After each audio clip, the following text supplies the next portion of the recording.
अडचणी येतात, संकट येतात, कुणाला आली नाहीत. अमिताभ बच्चन आकाशवाणीवर निवेदक पदाची मुलाखत द्यायला गेले आणि आकाशवाणीने सांगितलं तुमचा आवाज निवेदक पदासाठी योग्य नाही, नकार, निघाले. मग आता आपण आपल्या आयुष्यात काहीच करू शकत नाही, रडत बसल्या अमिताभ.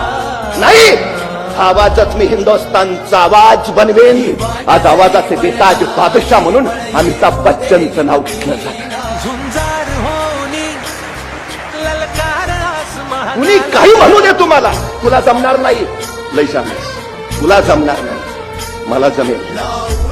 जमेल, या जगात अशक्य काहीच नाही, अजिबात असंभव काही नाही, इम्पॉसिबल नाही, सगळं शक्य आहे, सगळं. तुम्ही फक्त कल्पना करा, होणार, प्रत्यक्षात येणार.